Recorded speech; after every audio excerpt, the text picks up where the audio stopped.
अरे उज्जवल, आगे आगे देखता भाभी देख ना लड़थुना। हम अपन गर्लफ्रेंडवा के पीछे पीछे लगइयो ना, अगर देख लेते तो बहुत दिक्कत हो तो।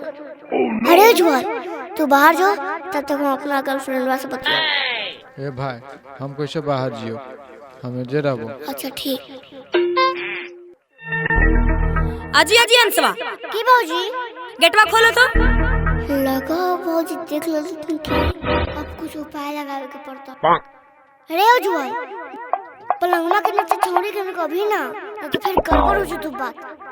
अच्छा ठीक है भाई, रुको भैया। हाँ कहला भौजी? के तो रही है लो? कोई नहीं भौजी। अभी हम देखलिए, तू झूठ बोलबा हमरा से? ना भौजी, हम झूठ नहीं बोलियो। हाँ हाँ देखे था, तू हमरा भीतर में देखे था। आओ देख लो। अभी ये हम देखलिए यही है लड़किया के केने गेली भाई। एगो लड़की के देखलिए हम आवते ही तोरा रूमा में घुसते ही हैं। अब केने गेली लड़किया? कोई नहीं है भौजी। अच्छा ठीक है को हम जाइए, लेकिन हाँ बता दे हो तो नहीं रहिए तो ये सब गलत काम नहीं करी है, ठीक है? ठीक है भौजी। अरे साला पकड़ते पकड़ते बच गई। एक पीछे वाला गेटवा से भागा। ठीक है भाई, भगो भैया।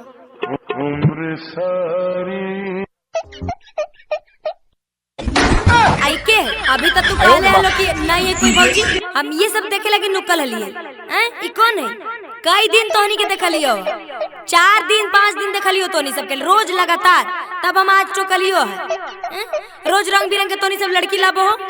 शुरू में ना तोहनी सबसे पूछ ले हलिए हैं, तो तोहनी कहला कि नहीं भौजी हमनी सब बैचलर हियै, हमनी 2-3 जन है, नहीं तो जही हम तोरा डेरा नहीं देती हल।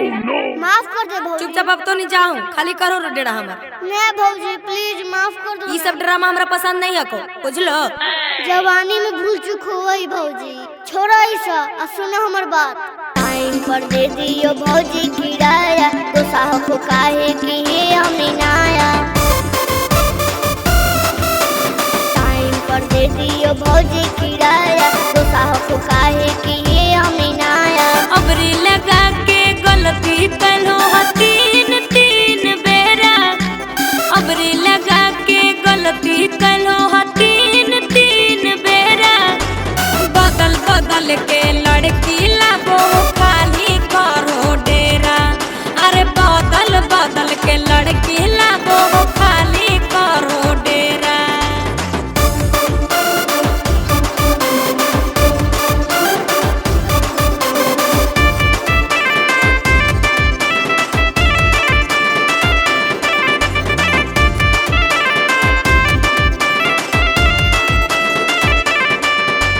बैचलर कह के ले लो हो दया बोह को छौड़ी के, महजा पेप्सी लाबो हो को तो पानिया से दौड़ी के।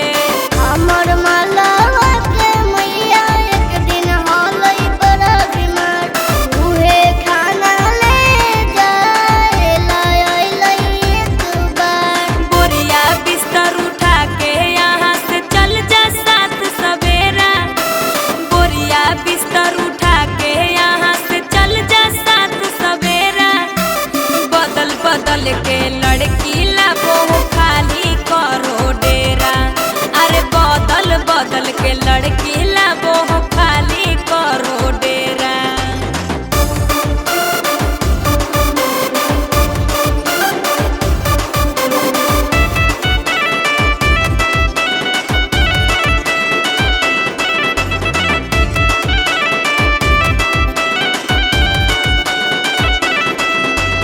कितना दिन से देख रहलियो तोहनी के करना